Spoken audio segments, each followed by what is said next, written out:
channel, The Inked Reader, and today I wanted to film again a book club video. I have made one where I explain how I created the book club for my company and how I'm hosting it, how it works and all of that. So I'm gonna link that down below for you to check out, as I'm not gonna go through the rules in these. I just don't want to be too repetitive. But I thought that since we meet every 2 months with my book club and every 2 months we pick 2 books to read in the next 2 months, I thought it'd be nice for me to go through our next picks for next 2 months and just basically book recommendations. I've not read all of them. In this case, I've not read any of the picks that are going to be there, so I'm going to read them, of course, alongside my book club members. But I do a lot of research when I create a little list of books, and I thought I'm a book channel, I'm here to recommend books, and a lot of these books have amazing reviews or are from new authors or from diverse authors, and I thought it was nice for me to share with you the choices, and then at the end I will insert a clip of the books that we actually did end up choosing for the next bi-monthly meeting. And I am filming this before the actual meeting happened, and we have 2 different meetings at 2 different weeks. So what happens is I'm gonna insert basically either a picture of me saying, oh, we chose this, we chose that. Also, I have to say that all the books that I end up putting on my list, I absolutely then end up wanting to read, because I'm generally like, I would not put a book up that I don't want to read. Yes, it's a bit selfish of me to choose just books that I'm interested in reading, but also, to be fair, I'm probably me and another in the book club are the only one that really read constantly, so I kind of trust me and her opinion on books more just because we got more experience on them. So I choose the books that appeal to me. All of these choices, hopefully one day I'll get around to read all of them, even if I don't come up with a book club. So at the beginning of the book club, I chose 8 genres, and for each of them, I pick 3 books that we can choose from for reading. And the way it works is that when we meet to discuss a book, we have a small game for questions, and at the end we have another small game to pick a random genre. So we pick a random genre and then we discuss the 3 choices available to us, and we vote, and the majority wins. So the way I'm going to do it now is I'm going to give you a very brief synopsis for all of these books. I'm going to put, I'm going to tell you the genre, and I'm going to put the 3 choices down here. Usually we don't have themes in my book club, but because October in UK is Black History Month, I decided that it would be nice for this bi-month, so October and November, to have a theme which is to celebrate Black History Month. And so I chose all picks from Black British authors. And so I went online, I looked at articles, reviews on Goodreads, on journals, and it was very, very nice for me to have a chance of researching, to put together the list, for actually getting to know some of these authors, their histories, and to read the synopsis of their books. And all the books are definitely books that are gonna go and are on my TBR list now. The first genre is non-fiction. The first pick is Why I Am No Longer Talking with White People About Race. And this is a non-fiction by this young author that explores Black British history in these, and explores also class and race and how they're intertwined. And I have read a lot of articles about this author and how groundbreaking this book was. So it was definitely one that had to go on the list. The second pick for non-fiction is Maybe I Don't Belong Here. And this is a memoir of the author that has then turned actor, I believe. He's also an actor. And in his young adulthood, like late teenagehood, he had a mental breakdown, and he was actually sectioned and taken to a mental health hospital. And this is his experience of living through that, and how his identity contributed to his breakdown and for his recovery as well. The last choice that we can pick up for non-fiction is I Am Not Your Baby Mother, and in this the author delves into what it means to be a Black mother in UK. She explores, for example, how Black women have a higher mortality rate during childbirth than white women, and how is being a mother of a Black child who is potentially growing up in a hostile environment, and also how the voices of Black mothers are absent from the mainstream. She explores the highs and lows of motherhood, so what it means to be a black mother in Britain nowadays. Then we've got literature fiction, girl, woman, other, and I don't know much about this because the synopsis is kind of vague, but for our I gather it's the story of these 12 characters and you follow them throughout their lives. It reminds me a bit of Homegoing in the sense that I guess it spans for like a century or something. This won out of awards and it's very, very popular in here. I've actually seen this before putting together this list, so I immediately came up with this title when I was thinking about putting together a list for this. The next one is actually a debut novel. This is Rainbow Milk, and this is the story of this boy who immigrates with his family from Jamaica to Britain. When they arrive here, their family have to face a lot of trauma and a lot of hardship. If I remember correctly, his father becomes ill. The young boy moves to London and he becomes a sex worker. And it's about his life and how he finds out about sexuality, spirituality, is how he develops his creativity, and also his struggle because he comes from a very religious family. I think this is autobiographical, so there are definitely a lot of elements of the author in this story, and again it's another very much praised debut. And finally, for the literature fiction, we have That Reminds Me, and this is the story of this young boy who's, I think, adopted, and he gets adopted and he moves to London, the big city, and you follow through fragments of memory his life from childhood to adulthood and how he faces questions about his identity, sexuality, religion, family and violence. And again, it's another one that has stellar reviews, and when I saw this is one of, like, immediately caught my eye and just saying, like, this sounds so interesting and I need to get a move on because the sun is going down. Historical fiction. First choice is In the Palace of Flowers. This is the historical fiction that takes place in the Persian royal family. You follow one Enung, I just put it here because I cannot pronounce it, and one concubine, and they have to survive. They're both slaves and they have to survive the court and the political intrigues, and I guess they form this friendship that will help them survive and navigate political intrigues. The second pick is Lothe. I don't know, I'm sorry, I'm butchering the name.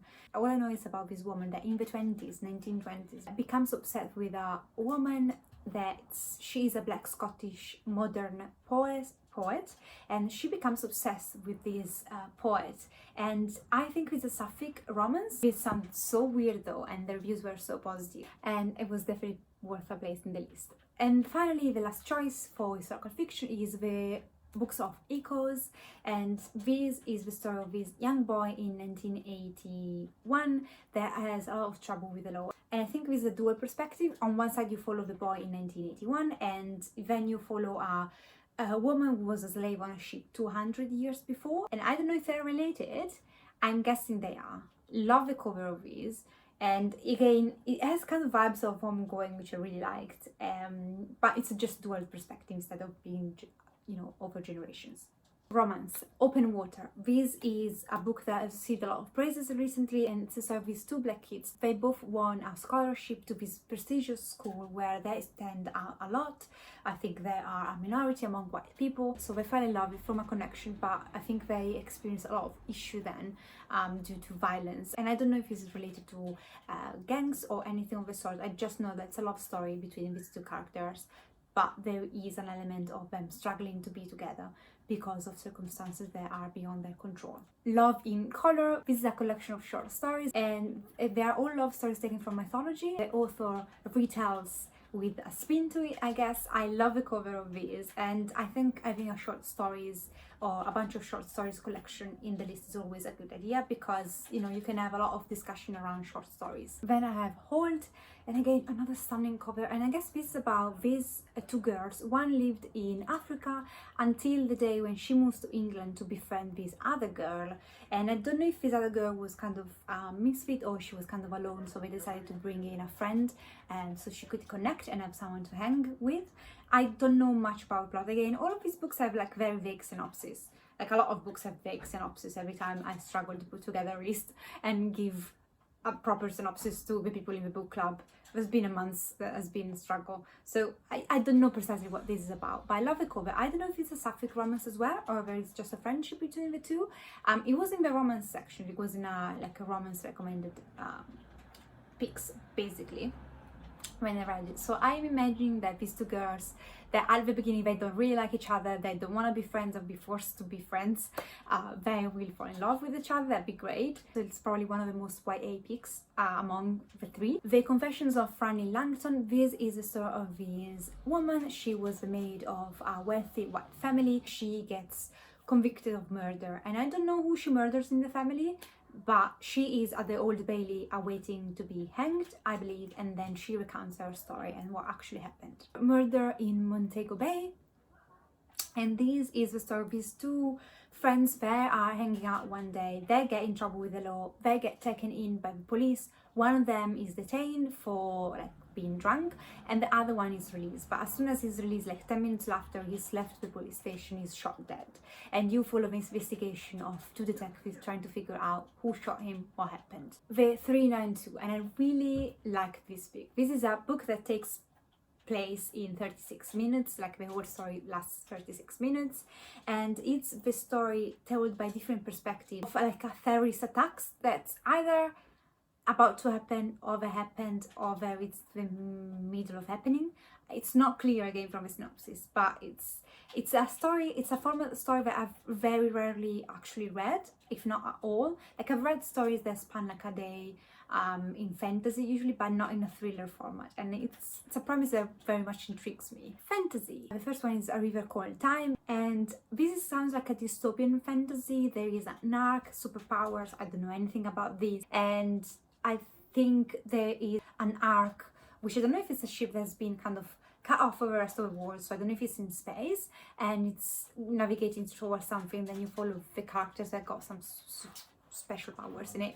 Don't know anything about this, but I'm intrigued. The reviews were very good. Nudie Brunch, I don't know how to pronounce this. This is another collection of short stories. They're all fantasy short stories with a lot of mythology and creatures in it, and I love the cover of these. And again, it's a very whimsical collection of short stories, for what I gather from the synopsis. And the last one is Witches Steeped in Gold. I believe it's a more YA genre, and this is about these two witches that come from different clans, if I'm not mistaken, and they have to set up an alliance to go against a bad guy together. But I guess it's a very much of a struggle for them to get along, because probably there is a history of a clan being enemies for a long time. Horror. This is very bland horror, and a lot of people were not big fan of horrors, and I didn't want to give nightmares to anyone. So I'd say that most of these choices are more paranormal fantasy. I read a lot of horror in general, and I struggle to classify this as horror. However, they are still in the horror genre overall. It's very definitely more paranormal, a bit more darker fantasy, but I would not say that they're necessarily scary. They're very mild horror. The first one is White is for Witching. This actually has gone around for a while, so I had this in my Amazon cart, and I remember about that, and so I decided to put this on the list. And this is the story of this family. They move after they lost their mother, and they are twins with two children. So they move with dad, and they move to a house that belonged to mum from generation, their ancestry and so on. So they moved in this house, and I guess there are out of spirits going on. So it sounds like it's a spirit witchy story of these two twins that are still mourning their mom at the same time. Unhallowed Graves. This is a very weird one, and this is a collection of 3 short stories, and again it's horror, and I guess there is a lot of fantasy paranormal elements, but also I don't know why it gave me a lot of Indiana Jones vibes. I don't know why, but I got those vibes of these. But there is definitely more scary elements, more horrorish elements in it. And finally, there's another collection of short stories, and this is by the same author of White is for Witching,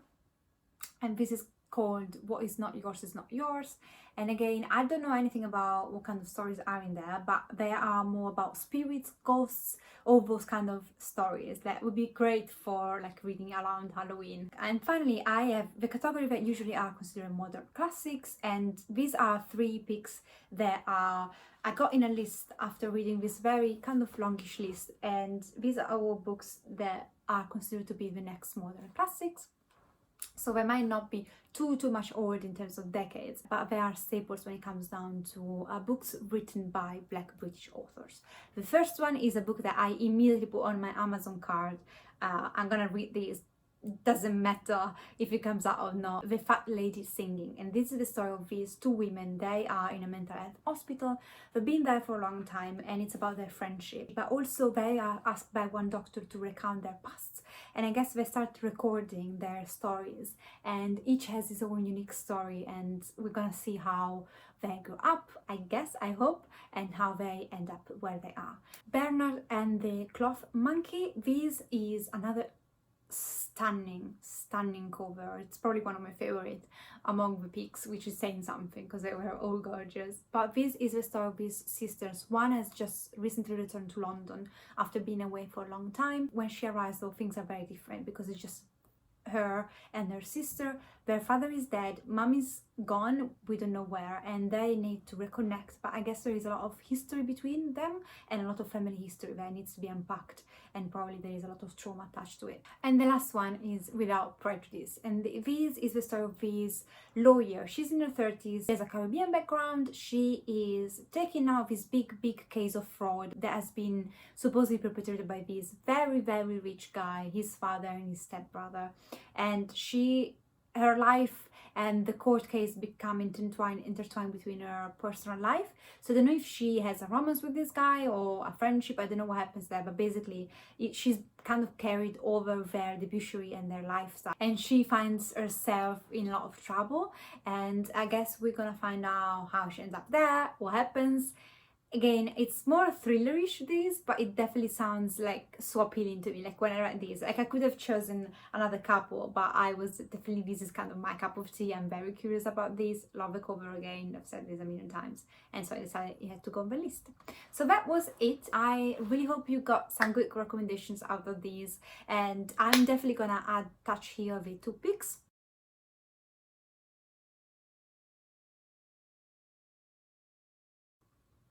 And again, a lot of this I'm gonna go on my Amazon cart anyway, despite they don't come out. And that's the amazing stuff about being the host of a book club, is it allows me to do research and find new books that I am actually very much eager to read. And I hope you have an amazing day, night, depending where you are.